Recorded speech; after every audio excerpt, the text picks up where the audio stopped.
2. So I'm here with Brad and Aaron today. Aaron, where are you?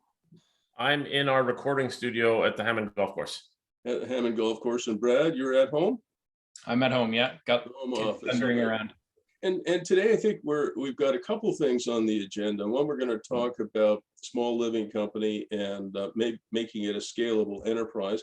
And then Aaron, I don't know if you saw what Brad sent me, but the other part of the agenda was talking about some sort of consulting business for you and Brad.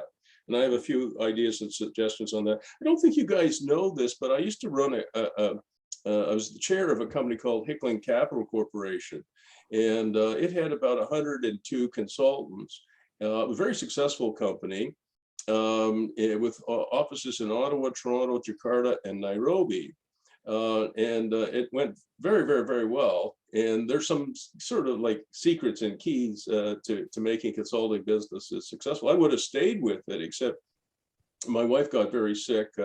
She had cancer for a while. And I wanted to stay closer to home because, as you know, when you're a consultant with international work in transportation or whatever, you're on a plane every second week, right? So I left Hickling to become a real estate broker, because real estate brokerage is local, right? I mean, if you ask me to represent you, in Boston, I mean, I might be able to chirp in with a couple of pieces of advice, but I don't know the Boston market from any other market really. I mean, it's very local, right? Yeah. I sent you a bunch of questions about small living company, and I think you've answered most of them, Brad. Is a small living company going to be one-off or scalable? The answer was scalable. And was it going to be are you looking for infill sites or greenfield sites? And you felt likely greenfield. On the client side, I wasn't quite sure if you answered this one, Brad. Are the people who are coming to small living company town, that's what we're calling it for now, small living company town, SLCT. What is the who are the clients? Are they young people looking for inexpensive living alternatives, older people, retirees, some kind of mix? Yeah, I think we're thinking more of a mix, but I think generally speaking, we're looking at the rising costs of recreational properties for young families, and I think that's a good starting point for someone who can't afford a $500,000 plus cottage, is looking for just a nice little community with place to call their own, like kind of like the RV park model, except with these tiny homes instead. So it could be a second home, is what you're saying? Yeah. Okay, I didn't pick that up. That's interesting. It could be a second home. Well, I think we're looking at all different models. I think right now we're interesting, because one of my clients who actually has they don't call them RV parks anymore. They call them modular home parks, or they call them cottage parks, right? Just nicer terms, right? So we're not going to call it a trailer park. We're not going to call it an RV park. The trailer park was run by the Trailer Park Boys, the show. And so we'll call it a small living company town, or modular home, village, or cottage park, something like that. Get away from, this stigma of trailer parks, or even RV parks, right? All right. So, one of my clients has one of these out near White Lake, and his main market is people kind of between 45 and 75 or 80, maybe even 85 these days, who want to spend 6 months or 7 months in Ontario and 4 or 5, 6 months in Florida or Arizona. And so that is a huge market. And, I've been coaching him for a while now, and he has affiliated himself with similar kinds of parks in Florida and in Arizona. So, because a lot of people, and in fact, one of my clients, Brad and Aaron, had a, this is back in the day before house prices went crazy, had a nice house in Canada worth at that time 650. It would be worth 1.3 or 1.4 million today, but before prices went crazy, worth 650. Two former school teachers, very active, so young retirees, and they bought a double wide in Florida for about $120,000. That was US, so 140, I guess, Canadian. And then they bought another one, which they put at White Lake, and that was a bit more expensive, I think, about sorry, about $200,000. So they have this this living arrangement where they're on at White Lake for 6 or 7 months a year. And then they're in Florida, they drive for the other 5 or so months of the year. And their land rent in Florida is about $550 US a month. And in White Lake back then was about $625, be more now, okay? So they could live, they could have 2 places, but it was not very expensive. And they fixed both of these, they really are trailers, but again, we call them modular homes now. But they were very nice, and so you could live, in warm weather and in Ontario quite comfortably with $1,500 a month. Mm-hmm. Yeah, and I think this is an idea you had back when, and it's stuck with me around. Once we have multiple locations, you can have some sort of sharing arrangement where. Exactly. You could live in one and go visit the other at a discount, or I haven't exactly figured that out, but yeah. Well, exactly. But there were, they were starting off with referral fees. If I send somebody to you and you send somebody, and they said, forget it. We'll be sisters, if you know what I mean. We'll just say, hey, listen, we've got so that they're both active. And what was interesting too is, believe it or not, there's demand coming the other way from Arizona and from Florida. It's funny, those people in Arizona especially, but Florida too, view their summers like we view our winters. Mm-hmm. And I have a client in Arizona, and every year he shuts his business down, I think in June, and doesn't come back till October. He's in Phoenix, where it's 135 degrees Fahrenheit, and he goes to Minnesota, where he has a small living, his a tiny house there. He has a hunting cabin there, and he loves it. Like goes hunting, because Minnesota summers are beautiful, just like Ontario, but yeah. Phoenix summers are horrible. And then if you're in Miami in July, good luck. It's 104 degrees and 100% humidity. Yeah, you just stay inside. The other thing that Brad and Aaron that I found is that if you have a small living company town next to a body of water in Ontario or British Columbia or whatever, well, maybe not BC, but in Ontario anyway, and the ice freezes, there's a lot of demand for Airbnb units in the wintertime because people want to go ice fishing. Right. And skating, all that stuff. One of my clients owns, I think, 64 ice fishing huts. I may have mentioned this to you before, Brad. He's based in Kempville. And he says, the great thing about that is you don't pay any rent. You just haul them out on the ice wherever the good fishing is. And he gets like ridiculous amounts of money. And before the, yeah, I saw that in the chat box, Brad. Before the pandemic, he had people from South Korea, from China, from Europe coming to rent his places, and they stay from Thursday till Monday, mostly to drink, I suppose, but also to fish, ice fish. We could do that at our cottage, actually. Oh, for sure. We're right on the river, and that's an easy setup right there. Exactly. So the next thing that I wanted to point out is that I think it's important for you maybe to look at not just greenfield sites, but also, I think I've mentioned this before, trailer parks for sale, RV parks for sale, modular home parks for sale, cottage parks for sale, and campgrounds for sale. It'll be a lot faster for you guys to set up a town. And I'll show you one that one of my clients did actually here in Ottawa. You've probably seen this before. Yeah, and I think one of the things too we're struggling with is the community layout, like how best, and that's why I sent you that modernized jungle. Yeah, by the way, I really hated that. Well, I hate the name. I'd be interested to Yeah, hear we're gonna what. talk about that. So Okay. do you know this one here? This is a trailer park or modular home park, whatever you want to call it, on Dwyer Hill Road, Highway 7 on the way to Carrollton Place. Do you know it? Yep. Hmm. And a young client of mine, he's about your age, Brad, bought it. He's a realtor, and you guys know the model, right? The thing I liked about this, I can't remember what he paid, but I think it was about 1.5 or 1.6 million. I could probably look it up, but I certainly could look it up. But it was under 2 million. I'm sure about that. It's a few years ago now. Today it would be more expensive. You show me what's less expensive today, and I'll show you somebody who's lying to you.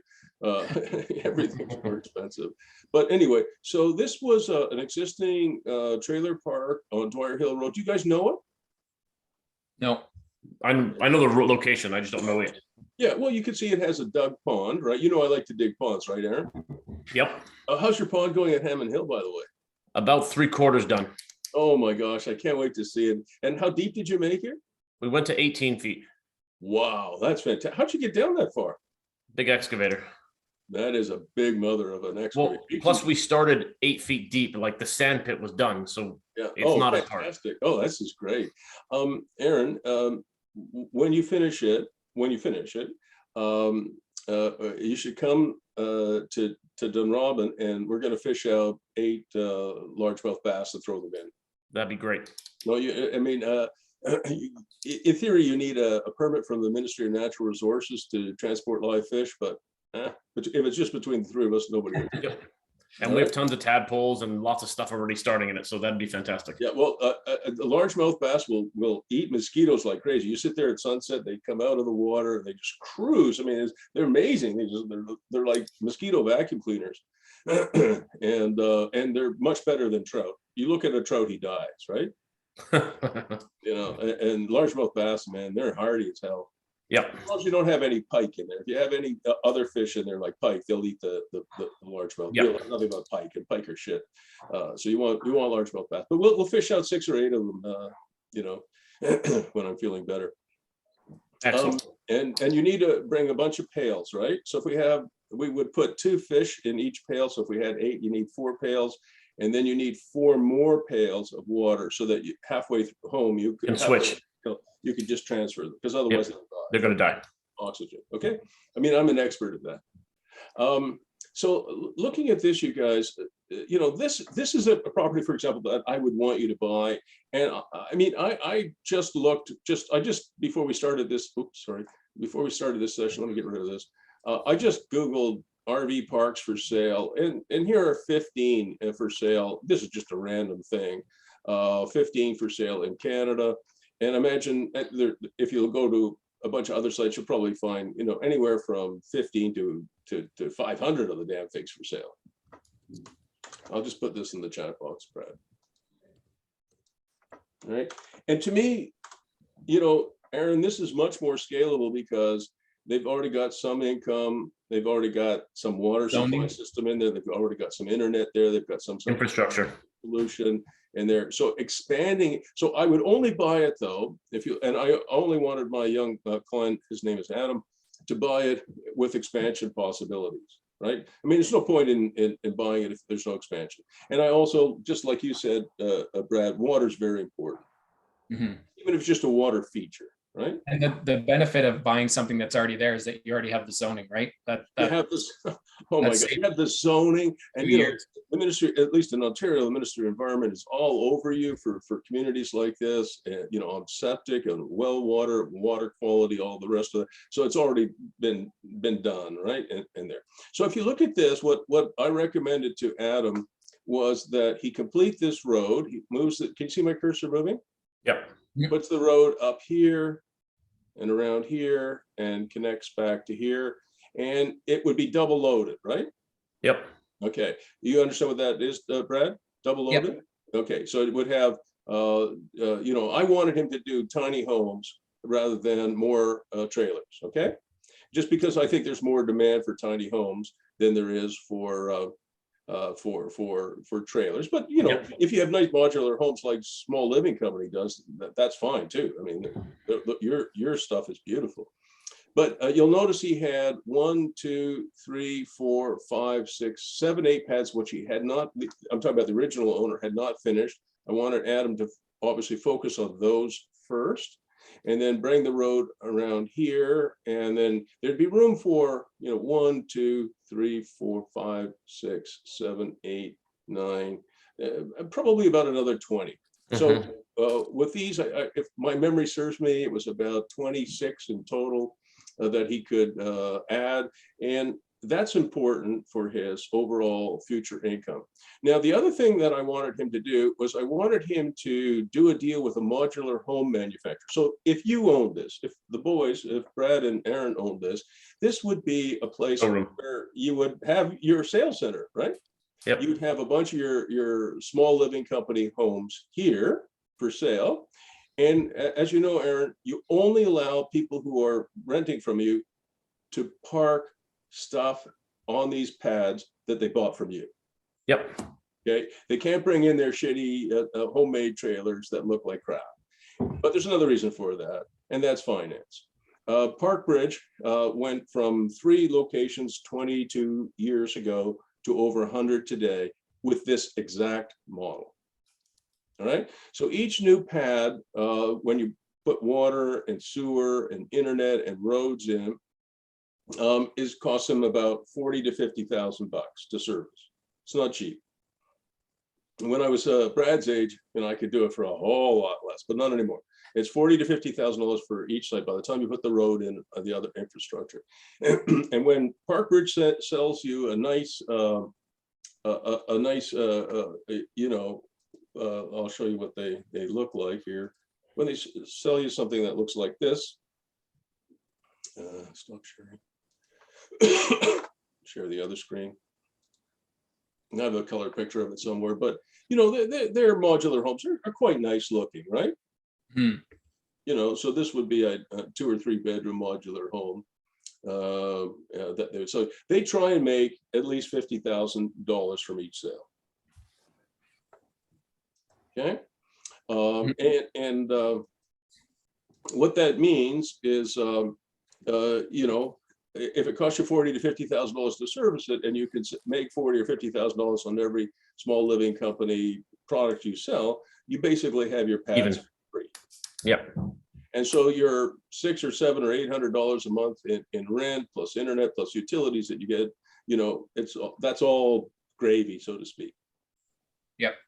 And that's how Parkbridge went from 3 sites to over 100, maybe even 103 or 104 now, I can't remember, in 20 years. That's pretty good. And you guys can do that too. Right? But only, I think, if you buy something that's not a greenfield site, something like this. And again, I don't remember exactly what Adam paid for it, but I know it was less than $2 million, and the income certainly justified it, and the additional income will certainly justify it. All right, so he makes money by turning this into a pad for a sales center where you can sell modular homes. But Adam is a realtor like me, and he's not a home builder like you, Aaron. So he doesn't have a company. So he would do a deal with, I don't know, a small living company, or he would do a deal with Gilcrest, or he'd do a deal with one of the other modular home builders. So they would do that, and he would get a piece of the action on every sale. How big is this lot, Bruce? Sorry if you mentioned it. Yeah, I can measure it for you. Google measures things, right? Just give me a sec. Google does this, eh? Yes. Google's amazing. Google is incredible. So this is approximate. So this site is 1.8 million square feet almost. So 1,851,000 square feet equals acres. It's about 42 acres. Make sense? And it's about the same size as Hammond Hill, I think. Yep. A little smaller, but yeah. Yeah, but that's all you need, right? I mean, that's plenty of land for this. So anyway, so the idea was to put his sales center here, but it would be, Gilcrest or small living company doing that, and he would just get a referral fee for every sale. And then he was going to put, some other kind of commercial operation down here.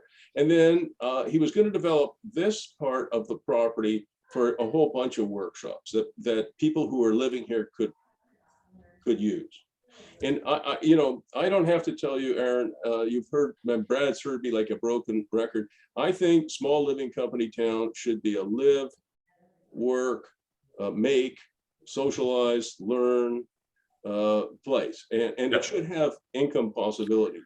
And so, and one of the things, Brad, I think you and I may have talked about, I talked about it with Christian too, Spilfogel, and communal workshops do not work. I've tried it and it doesn't work. And Christian has tried it and it doesn't work. And a lot of other people too. So, so if you had a 400 square foot workshop, an 800 square foot workshop, a 1600 square foot workshop, individuals in this community will rent them. So, for example, somebody who rents a tiny house or buys a tiny house or a small living company house and puts it on the pad, rents the pad from you. If she rents an 800 square foot workshop from you too, she'll use it as a yoga studio. If you're a registered massage therapist, all you need is a 200 square foot workshop, right? Nothing. And that 200 square footer could actually be put, I think, on the same pad. Right? So you could have a small living company model, one of those beautiful little houses that you built, and right next to it, you should have some 200 square foot workshops. And maybe even some 100 square foot workshops, which you don't even need a building permit for. Because, a registered massage therapist, all she needs or he needs is a room the size of my office, which is about 100 square feet, maybe a little bit bigger, and, some nice lighting and a little bit of music, and obviously warm in the winter and cool in the summer, and those, her thing, right? The building we have, Brad and I have, we have a massage therapist, and she's in less than 100 square feet, happy as a pig in poop, right? So yeah, exactly. And so for those little tiny workshops, which don't even need a building permit, you just put it right next to, right next to the small house, and because if you create that live work thing, in my opinion, there is nothing stronger to build a stronger community than that. And some of the bigger workshops, I've got people who make guitar box guitars. I got people who hand build computers. I've got a dog training outfit at one of my workshops. There's just, Aaron, we've talked about it before, there's no limit to the imagination of people. And millions of people, not just in Canada and the United States, but around the world, are now becoming gigpreneurs, right?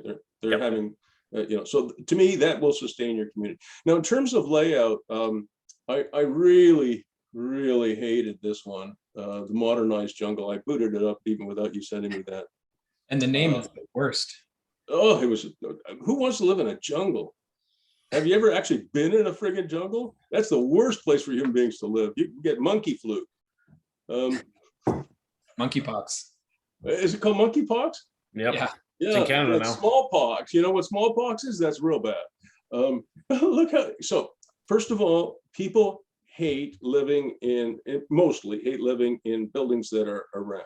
I mean, you do have the yurt thing, which is it is round, of course, and that's a special exception. But if you built one of your small living company houses that was round instead of square, people would hate it. They would just hate it. And triangles are worse. Look at this thing. It's hexagonal. So when you look at, in terms of how you lay out your small living company town, if you look at this, it's all on the grid system. People understand a grid system. It makes sense to them. People like square. They like right angles. This is actually kind of well laid out. Now, if I were starting from scratch, I would make the lots big enough to have one of your houses on it and a workshop right there, so that your commute to your workshop or your yoga studio is 20 feet rather than from here to say a yoga studio down here is 400 feet or more. Let's just see how far it is. So if you lived here, and you had your workshop down here. You know, that's quite far. That's 400 meters. So it's more than I thought. That's probably too far, but that's, you know. You'd suggest a different sector for the offices and instead of having them in their backyards? No, I think people are okay with that. You know, they're not okay with, you know, so this would be fine for an auto mechanic. You know, I don't really want an auto mechanic next to me. Yeah. And I certainly don't want a timber framer next to me. And I don't want a welder next to me. So the bigger workshops with the more industrial type uses, you know, Adam will put them here. But for the yoga studio, for somebody like me having doing a little bit of coaching, if one day I could finally do some personal visits, you know, my backyard is the place for it. So it depends. And it's also, it depends on the scale, right? Did I ever show you the biggest backyard workshop that I've ever seen so far? 1,600 square feet? No. I got to show it to you just for the hell of it. Let's see if I can find it.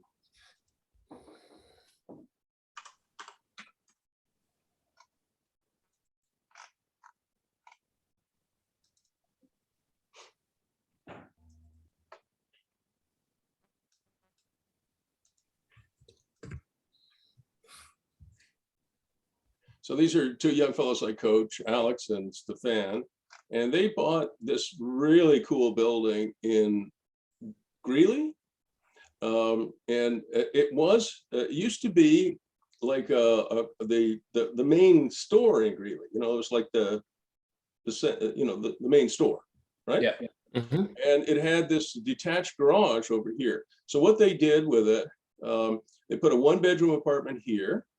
They have a 350 square foot co-working space here. They have a 4-bedroom apartment here. And then over here, it's a workshop. You can see it has 2 overhead doors here, and you can just barely see a man door and a smaller overhead door here. Yep. And it used to be a garage. You can see that a long time ago. That's pictures from old. And anyway, here's a better picture of it. So this is the workshop now. They've retrofitted it. So it's got 2 good overhead doors and this one here. And then what they did was, this is a big property in the backyard. They built this 1,600 square foot building. So it's, you can see there, this is the footing and foundation here. There's the concrete work done. There's it was a kit, you know, a Quonset hut kit. So they built that. This is Alex and Stefan. This is with Simon Case. So the site was about 1.6 acres. So it's a big property. And then here is Alex showing off as it starts to come together. And you notice how it has a man door and an overhead door at each end. Yep. And we did that so that it could be divided into 2. One could be 1,000 square feet, the other could be 600, 2 800 footers, or just 1 1,600 footer, right? So it could be two tenants. And then here are it's nearing completion now. And then it's insulated, lights, it's got water, it's got electricity, et cetera, et cetera. And the concrete pad cost about 40 grand. The kit wasn't very expensive. You know, everything's more expensive now. This is about 3 years ago. So the kit was about 20 grand, and then they erected it. Then they put the water to it and electricity and the lights to it. And so I think they got it all done for, including the gravel, for about $100,000 bucks. But it's big, eh? Yeah. So Brad, you got a calculator there? Yep. So they rented it for $2,100 a month to a group that they don't grow cannabis, they test it, right? So you can send your seeds, it's a lab. You can send your seeds there, you know, or your marijuana there, and they can test it for different properties. So the 2,100 a month times 12, what does that give you? 25,000. Yeah, and then multiplied by 0.66, because 34% goes out the window for OpEx. Yeah, so it's 1650. On a cost of $100,000, you get a cap rate of about 16% then. Right? Yeah. Yeah, I think they calculated it out. It came in around 14. Well, you know, 14% cap rate's not bad. Right? I mean, most of my properties are like 6, 7, or 8. Some of them are 9, but they're not 16 or 15. Unfortunately, I got a few that are, but not many. So they've done very, very well with it. Then they got into trouble. somebody complained that the workshop was rented to somebody who didn't live in the house. Right. So as you know, home-based businesses are legal. Yep. But so if the owner of the lab had been living in the house, the 4-bedroom apartment or something like that, and he rented that, it would be perfectly legal. But he didn't, and so the city said, "Hey, this isn't going to work." So we talked to Steve Shepherd, and what we did was the 1-bedroom apartment on the ground floor was rented to an old lady. I got to be careful; she was probably my age, so really young. So what we did was we did an augmented tenancy, Brad. So with her agreement, she said, "Look, I'll rent it for $2,100 a month. She gets $200 to keep." And then the rest, so she's renting it, and then she sublet it to the lab. Yeah. And so we wrote a letter back saying, no, it's rented by the lady of the house. And Steve said, you can put your hand on a stack of Bibles and you're good to go. So we used augmented tenancy to get around it. Mm-hmm. And I just got into trouble with the city of Belleville because I have my coach house at one of the properties I own in Belleville going in, and it has a 1-bedroom apartment here and has a lock off here. And they said, you can't have 2 units. No way. So I have to sign a letter saying I will not rent 2 units. So I won't. I'll rent the whole thing to one tenant, give him or her permission to put the lock off on Airbnb, and I'll get a bunch of revenues from it, and I don't have to do any goddamn work. Yeah. And I got Steve Shepherd's written opinion on my. So you understand. You have to understand the legals of this too. But the stuff that we're doing with lock-off suites, I got to tell you, on one of the projects, actually 9 projects I'm working on with these 2 developers, Brad and Aaron, they build quadrants, if you remember what those are. Mm-hmm. 3 and 4 story stubby apartment buildings. By adding converting some of their parking spaces, underground parking spaces, to storage, basically lockers, and to workshops, they could increase their cap rate by about half a point, which was significant. But by putting in lock-off suites, they could get their cap rate they were at around 6%, they got to 6.5% with just some extra lockers and a few workshops.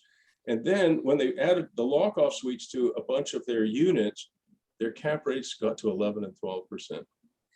They were making on each building, Aaron, you're going to fall off your chair. On each building they were building, these are 25 unit buildings that they're working on. They're building 9 of them. When they keep some and they sell some. They sell some for the cash flow, and they keep some because they're getting older too. So on each building they were able to sell. They were making about $2 million, after paying for everything. So it was a good deal for them. But by pushing the cap rate, they've pretty much doubled their cap rates now on the new ones, and they can make about $6 million a building. They can pretty much double their money. Well, Aaron's in the middle of building lock-off units here in Rockland. Yeah, I know. But I mean, this lock-off thing is when you're my age, Brad, you're gonna remember me, I hope, and you'll be saying, yeah, Bruce told me back in 2022, that it was going to happen. So pioneer of lock-offs. Yeah, and I want to show you something from Twilight Zone. The book I wrote. See if I can find that, because I want to show you what a layout looks like that I actually like. So if you give me while you're finding that, I was looking online. It seems like the average RV park has about 10 units per acre. I think because we're going to be a little bit more space, maybe we'll be more around 5 to 7 per acre. So I would aim for a minimum of 8 if you can. But you make that decision, but see if you can get to 8, because I know something about 8 is a kind of a magic number, and your profitability will be significantly better. Okay. All right, I want to just show you something. I put in one of the RVs will take up more space than the houses we have too. I think they will, but if you add you could put a 104 square foot workshop just about anywhere. Yep. It's the size of a garbage container and then a little bit more. All right. Let me see if I can find it. So I don't know if you heard me say I got really sick when I came back from Mexico. Aaron, like really sick. That's not good. Yeah, and I tested 4 times for COVID, but all 4 of them came back negative. But I have all the friggin' symptoms. It's no good. Well, those tests aren't perfect. And oh my God, today, as I said to Brad, just before you joined us, is the first day I feel like a human being again. So just bear with me. There's a picture I want to show you. Aaron, did you end up getting more info on that 100 acres in Rockland? Oh, it's definitely available. We just have to go see it. I think they want 1.5. It's the grandmother that owns it, but the grandson would probably be interested in some version of a joint venture partnership, because he almost bought it 3 years ago at 900. Let me grab this picture. I got it. Yeah, I'd like to go visit that. Yeah, just ask and I'll get Martin to set it up. Can you do me a favor, boys, though? Don't buy anything without, talking to me, okay? Yep. Just because, I mean, I'm your coach. I want to make sure I'm adding value and whatever else. So it's not as good a picture as I thought. Hang on, I'll share my screen with you. I guess I just like something about it, but hang on. So here's a couple of things that this is just a picture I stole from, I don't remember. I actually have a license for this picture, so I didn't actually steal it. But one of the things that I like about this particular picture is the trees. And one of the cheapest ways, and if I go back to Adam's site, he didn't pay any attention to me. Adam's a young guy, and listen, I'm a coach. I'm not his boss, so I get that. But this place has some trees, but not really what I would do with it. It does have some trees, obviously, but if I own this property, at Dunrobin Lake, you've been there. I planted 3,500 white pines, 20 years ago, and the forest is absolutely beautiful. And every year I plant another 18 or 20 up there. And I know it doesn't sound like a lot, but so one of the cheapest, and I buy them for $4, right? These little saplings, they don't cost much. So if you buy 20 of them, it costs you $80. So for a site like this, I'd buy 1,000 white pines or some other. You sample the soil first to find out which trees, but white pines love sand. So if this is fairly sandy, which I think it is, white pines would be fine, and they're beautiful trees. And you can, for $5,000, you can buy 1,000 trees or more, 1,200. Yeah. So the cheapest thing you can do is just buy a bunch of trees, and I know it takes time, but white pines grow real fast, and there are other trees that are even better. And so one of the things you'd want to do, and that's why I wanted to show you this picture, is that. The other thing I wanted to show you is that there should be, like this, in this case, in this town, the center of the town, or one of the most important parts of the town, is their church. And I don't have to tell you guys this, that church going has, pretty much throughout the Western world has just dropped to very, very, very small numbers, right? So it wouldn't be a church, but you do need some kind of a central focus in terms of your layout. So there has to be a building, and that might be just something like, let me see if I can remember the name of it. There's a restaurant chain that you see, what's it called? Cracker Barrel. Do you know Cracker Barrel? Yeah. Aaron, did you say yes? Yes. Yeah. And do you know it, Brad? Yes. Okay. Do your kids like it? We've only been once with the kids. Well, it's got, I mean, if you're traveling in the States, I don't know if we have any in Canada, but if you're traveling in the States, it's just so much fun. You could buy games there. You can buy furniture there. You can get real food. Let me see if I could just pull up more images.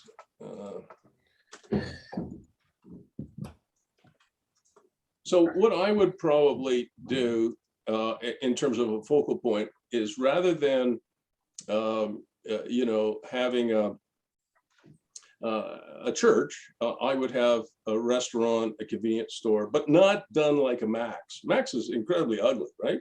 Whereas Cracker Barrel, you know, they do attempt to make it look a little homey, right? Do you see what I'm getting at? Yeah. And they have all kinds of stuff you could buy inside. Kids just love it. The food is good. I mean, it's not French cuisine, but you know, I'm not too keen on French cuisine anyway. And so what I would suggest, Brad, for your focal point of your community, it is like a Cracker Barrel restaurant, a grocery store, you know, with a dispensary, so a small pharmacy. And in addition to that, you know, I would have a, you know, play area, but I would design it much better than the typical thing. The typical thing has a parking lot, then a grocery store, a parking lot, then a restaurant, a parking lot, then a gas station, a parking lot, then, you know, some tennis courts or whatever. That's a terrible design. Do you know what I'm getting at? Yep. Mhm. And so I would dispense with the cars. You know, I would just have, you know, I would make it look like Quebec City, you know, the old city. Yep.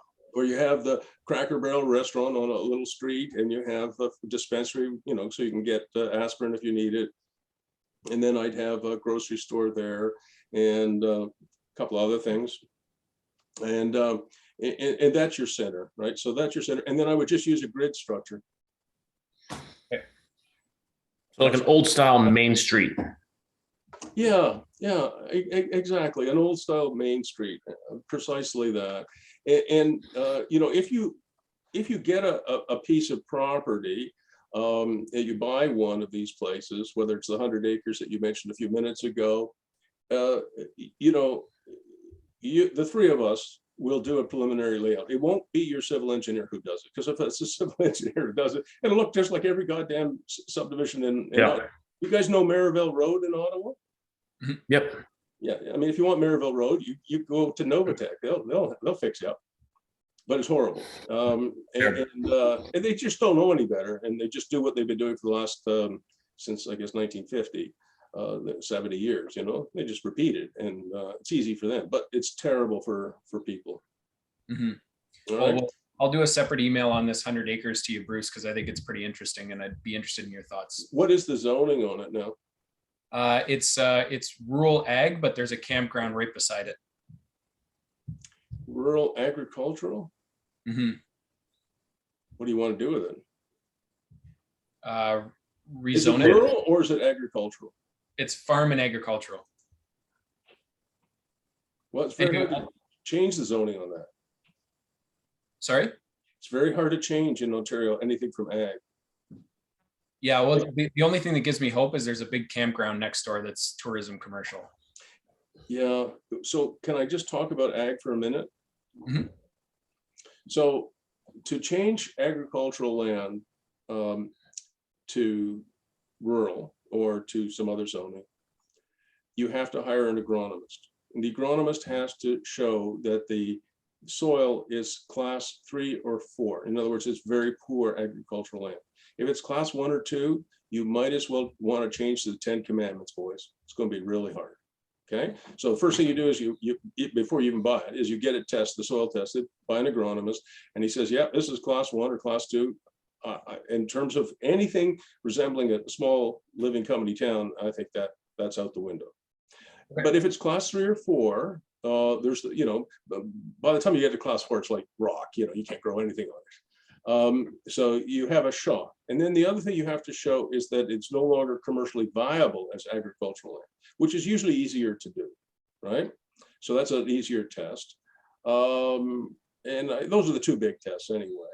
And there's some others, but it's an expensive process. I've done it, and I did this 15 years ago on a property I owned, which was successful. The agronomist cost me $65,000, right? And today, you know, it'd be at least double that. Okay, but I see it in the chat box. I'll grab it later. All right, so you have to be very careful. Now, having said that, if you are buying agricultural land for something else, for example, if you're buying it to do a Saunders farm, right? Rockland may have a different official plan, but in the city of Ottawa, I worked with Bill and Ann Saunders on Saunders Farm. You know Saunders Farm, right, Darren? Yeah. Okay. They got into trouble because they had a failing strawberry, pick your own strawberry farm. Like, who wants to pick their own strawberries? You can buy them at Costco for nothing. They converted it wasn't big, it was 45 acres of failing agricultural land to agricultural entertainment. You know, the scary barn and scary whatever. Mhm. And they run summer camps, and they have, you know, it's very much commercial tourism as far as I'm concerned. They did that without any permission, and they got into a 12-year fight with the city of Ottawa, who wanted them to apply for rezoning, and they said, no, it's agritainment, you know, and farmers need that revenue. And so then they asked me for help, and I helped them. And we actually changed the official plan. We got the official plan changed in that 12-year period. So now agritainment is a permitted use for agricultural land. I mean, think about it. If you guys were farmers and you weren't doing very well, what are you going to do, right? So you know what Mike's Garden Harvest is? Do you remember that, Brad?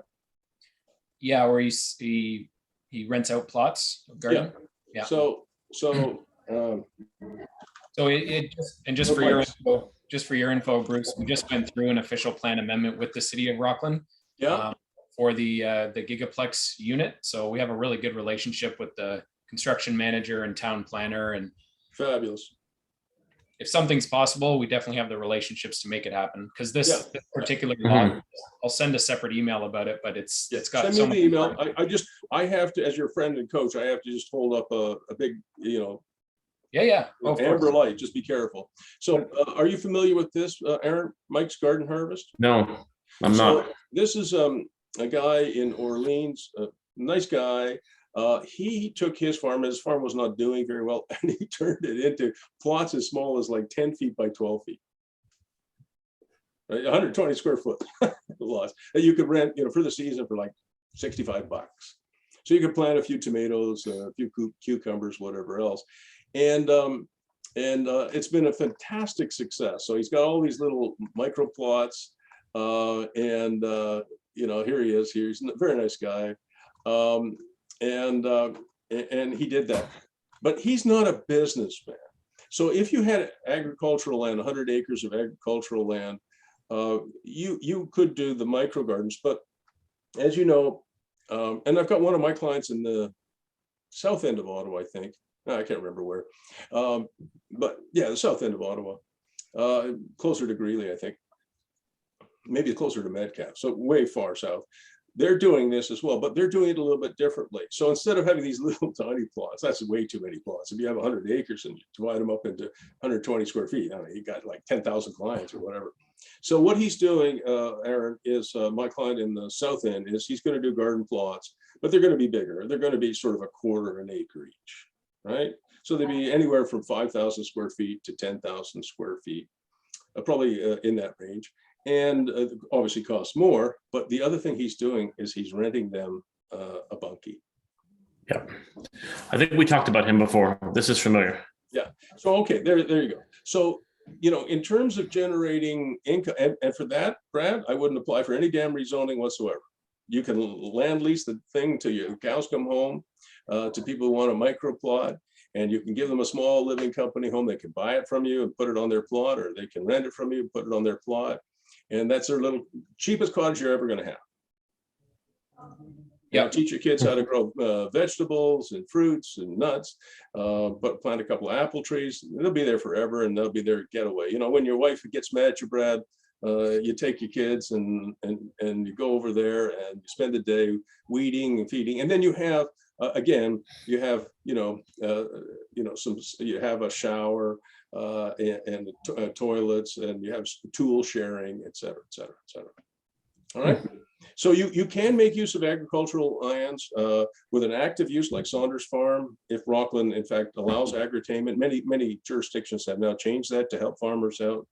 But Mike's Garden Harvest in this area proved that you can make serious money. Like I think the guy in the south end will make several $100,000 a year from his property by having these quarter acre blocks and renting these or renting or selling these little bunkies.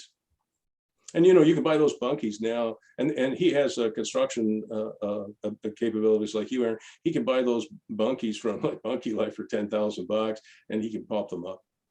No building permits needed because they're only 100 square foot footprints, right?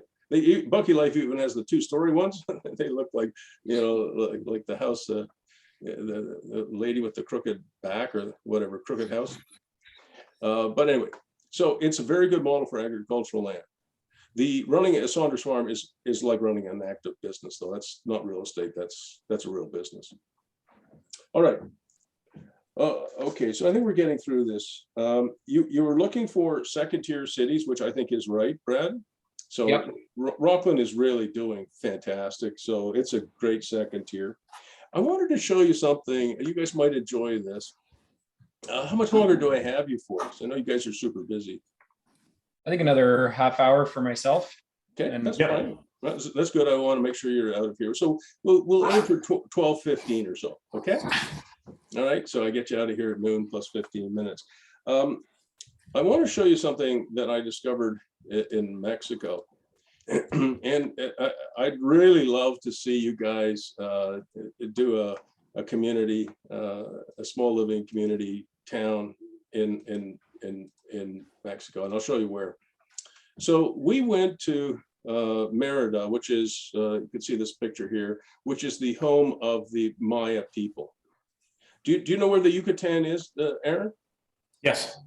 Okay, I'm just going to go to the maps just so I can show everybody one more time.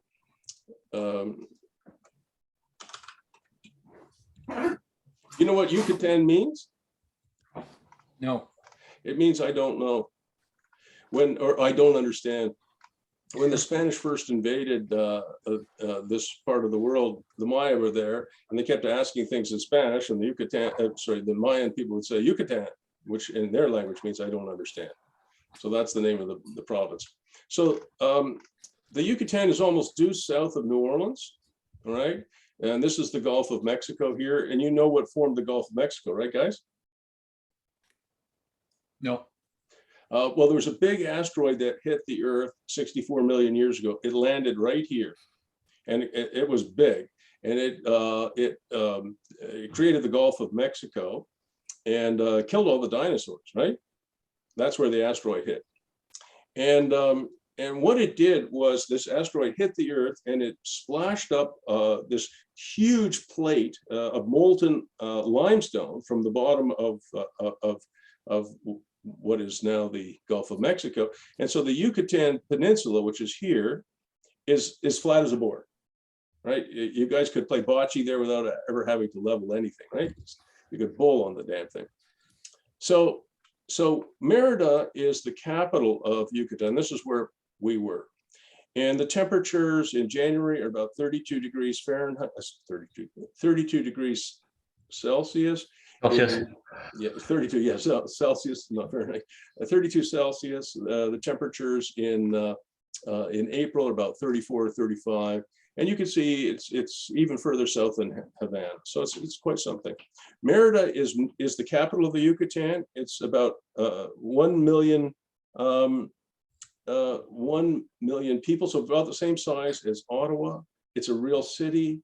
It has industry in it, and it's really special, but it's not a beach town. The beaches here are like Sisal or Progreso, or if you really want to go to the beach community, you go to Cancun, okay? So it's definitely not a beach, town. It's a place where you go with great music, great cooking, great food, lots of culture, lots of museums, lots of things to do, but it's not a beach town. But to get to the beach, you could get there in an hour to Progreso or Sisal, okay? But here's what I wanted to show you, and this is something really quite special, I think. I went to, let's see if I can find it here. Yeah, I think it's here. I went to a Mayan village about an hour from Merida. And I met this Mayan family. Here's the lady of the house. Here's her daughter. two of her grandsons. And this is Mayan village, and this is the entrance to her house here. And you can see just pictures of what I was seeing there. Quite primitive. You notice the life jackets here? There is not a single river or stream anywhere in the Yucatan, not one. But I'm going to show you what there is in a minute. So this is just more pictures of, so they have about an acre of land here, maybe a little bit more than an acre. I'll just go through these pictures. I just took them kind of randomly. It could use a little bit of a cleanup. Don't worry about that. But they do grow. Do they have many cenotes there? You beat me to it. So they grow lots of fruits and vegetables on the site, and they're planting more all the time. Somewhere in here, you'll see they have a pig, which is going to be bacon. They have chickens, more planting going on.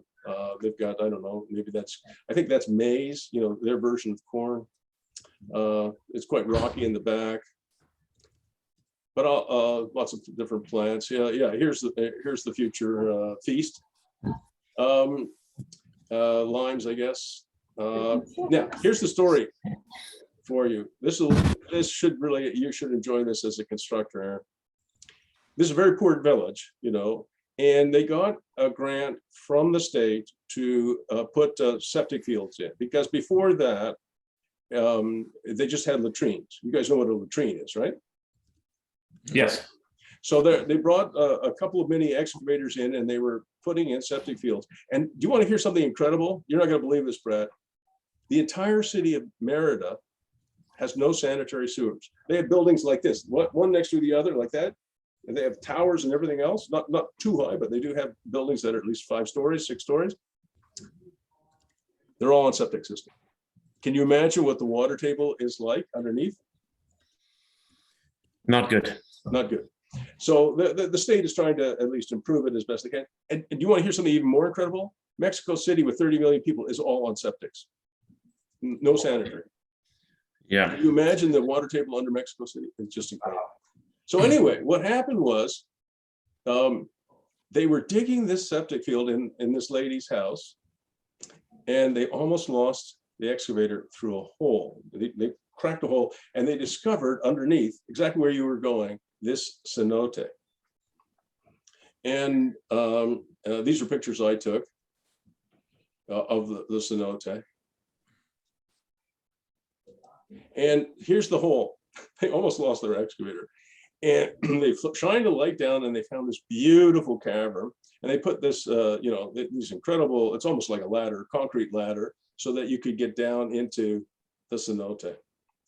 And so now what the family does is they charge, my wife and I, Dawn and I, they charged us 500 pesos to come and visit, to get a nice, real Mayan meal, and to swim in their cenote. And the old lady was telling me I hired a guide, and he was my interpreter, that she makes about 40,000 pesos a month from this business, and she has become the wealthiest woman in the village. And so I said to her, you know what? What has happened is that over the last 64 million years, there's huge, Yucatan has incredible amount of water, all of it trapped in the limestone layer. And it's been flowing through this limestone layer that is huge for 64 million years, and has carved up many, many of these caverns. So I said to her, through my interpreter, I said, I'm going to bring a seismic and geology team here next time I come to Merida. Do you know those equipment, those things you stand on them, 2 people, and you can set off controlled explosions, and seismic waves will show you the underground. Yep. It's like when you're prospecting for oil and gas, only here you're looking for cenotes. And I said to the old lady, I said, I'll bet you we could find thousands of these, maybe hundreds of thousands, but probably hundreds at least, if not thousands and many thousands of these, and build towns, like a small community around them, like a small living company town around one of these cenotes, because you've obviously swum in them, right, Aaron? Yes, they're freezing, but clean. Well, it wasn't that cold. I mean, the Oh, surface temperature on the day I went was 34. In the underground cavern here, the temperature was about 82. So oh, above ground, it was about 100, and then it was about 82, and the water was in the 70s. I found it very pleasant. It was fantastic. It was a great experience. And some of these cenotes, Brad, are opened up as lakes, right? So they open them up. They're not all underground like this, but she doesn't have the resources to do that. But the reason I wanted to show you this is for a couple of reasons. Small living company towns could be anywhere, as long as there's some focal point of attention, and that would, a cenote certainly would be that. Because if you look at, if you go, I mean, you're a tech guru much more so than I am, but if you look at what is one of the most sought after, Google keywords, it would be for Mexico, for the Yucatan, would be cenote. Mm. All right, and at some point, I'd like you to build one in the Yucatan. And the Yucatan, if you know it, is very, very, very safe. In Merida, Dawn could walk around morning, noon, or night. There's no violence. The Mayan people are little tiny people, this high. The men are this high, and the women are like that high. And they're very kind. They love kids. And rumor has it that the cartels send their families to live in Merida. It's so safe. Oh, wow. It's like Las Vegas back in the day when it was completely controlled by the mob. If you were a pickpocket there, Brad, your life expectancy was very short. They didn't put you in jail for 6 months and then you're out again. They would bury you head down in the desert, and that would be the end of you, because they wouldn't tolerate any crime whatsoever. Not a pickpocket, not a burglar, not a rapist. I mean, the penalty was in every case was death. So you just didn't fool around. It's kind of like Salt Lake City under the Mormons. I mean, they would exile people. They don't. Maybe they murdered them early in their years, but they exile them now. They do. They put them out at the edge of Nevada and say goodbye, go away. And you come back, we'll fucking kill you. They really don't use the F word, but they certainly are strong people. So I mean, those are the kinds of things that you're looking for, and certainly when Adam was looking at that site on Dwyer Hill, the fact that there was the sand and the pond there was a very important part of what his plan. Okay. Yep. Now the next question, which you didn't really answer, is what is the theme of this place, right? Like to make a community, you need a theme. Okay, I don't know what that is, but that's important. For me, I thought of it as a place to play, a place to learn, a place to socialize, a place to live that's not too expensive, a place to make things and create things.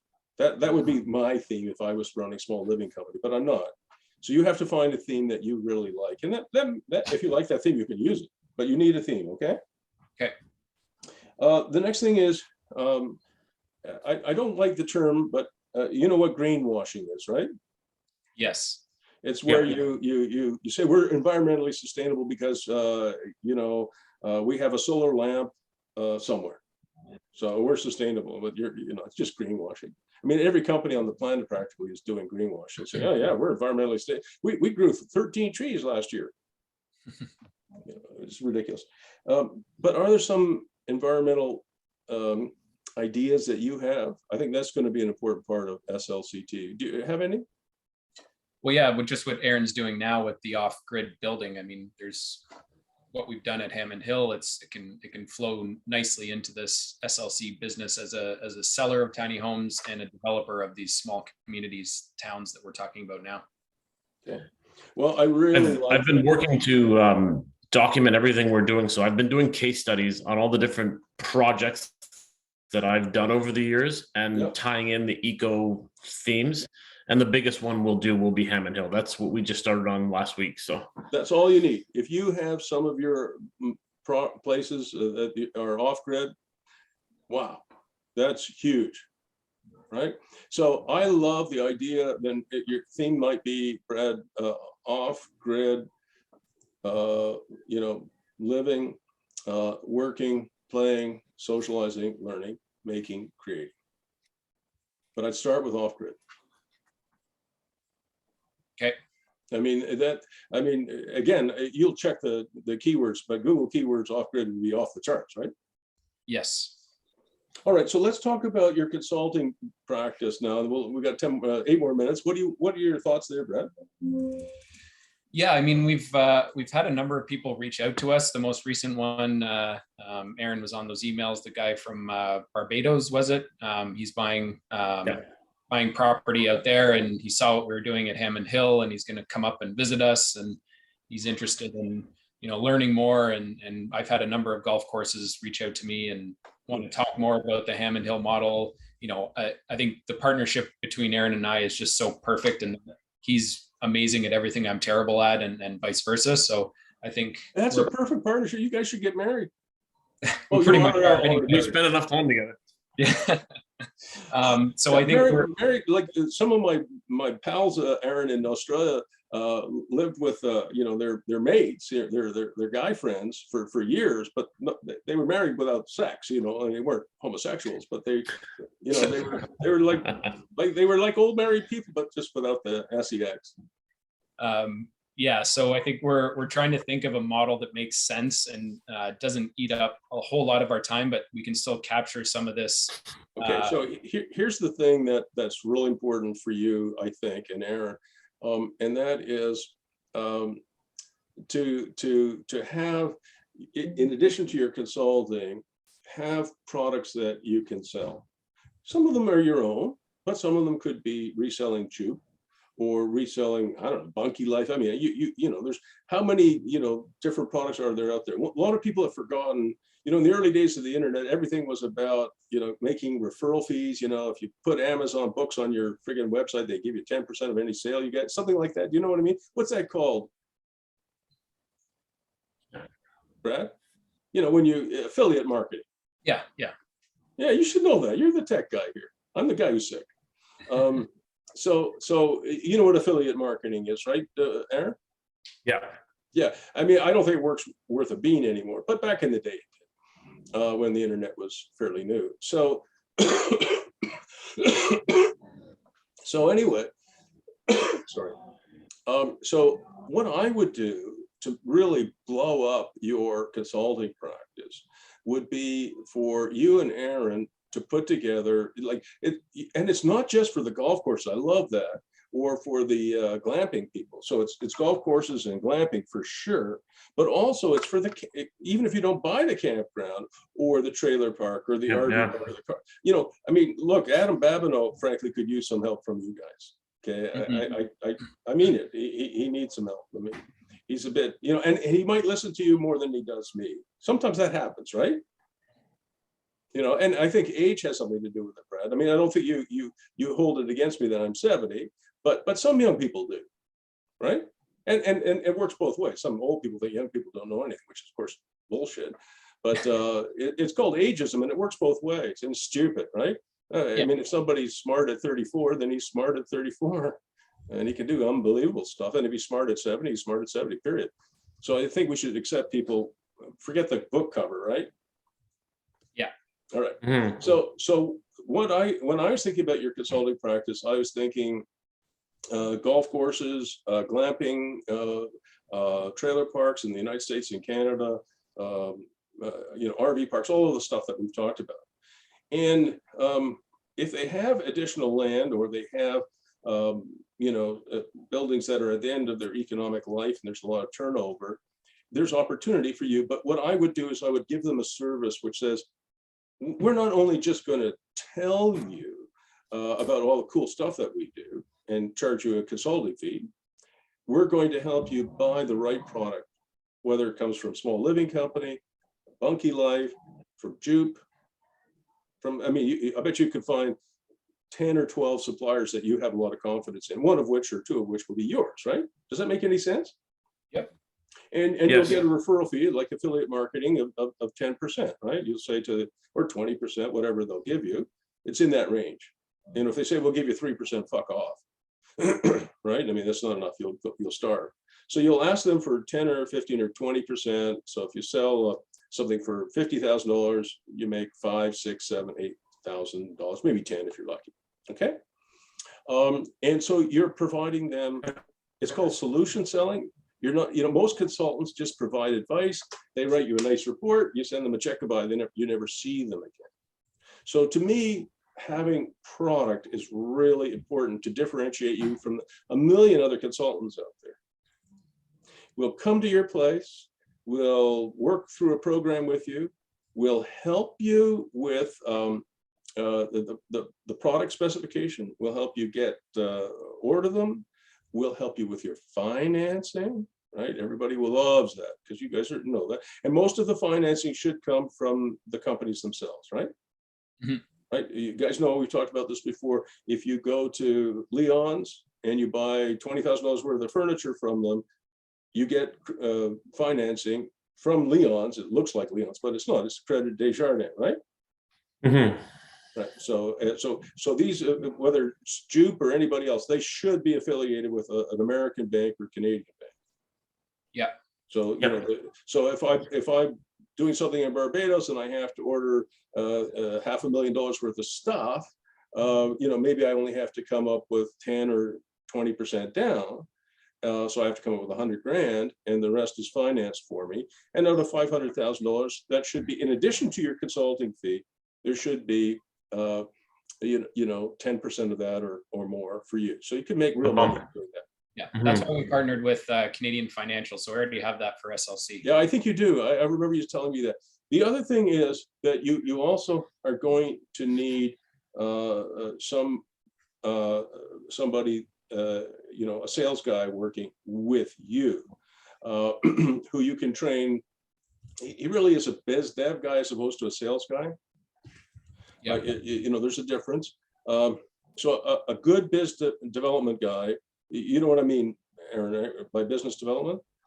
Yep. Okay, so a biz dev guy, certainly he has selling capabilities, but he also, or she, also knows the product line, understands every aspect of the business, including the financing.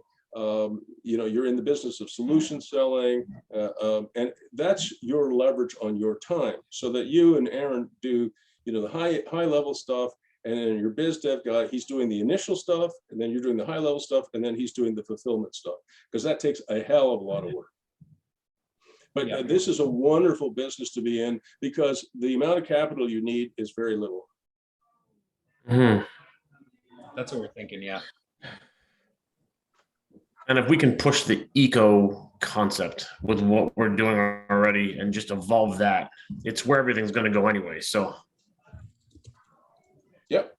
No, I mean, if you create a website and an Instagram page, and say, hey, listen, we'll help you with the right plan, we'll help you get the right products, we'll help you with your financing. Without that financing piece, nobody's going to call, right? Because they're all going to say, fuck, I don't have any money. That's what everybody says, right? Yeah. Well, people who are looking to do what we can offer, they're not flush with cash. They're doing it because they want cash flow. So I think that exactly that financing part's key. All right. So it's 12:15, boys. Have a good long weekend. Was this helpful, Aaron? Yes, very. Thank you. I hope so. And I'm really glad to see you, Aaron. You had time for me today. Brad, I'll see you soon. Sounds good. Thanks, fellas. Thanks, Bruce. Take care.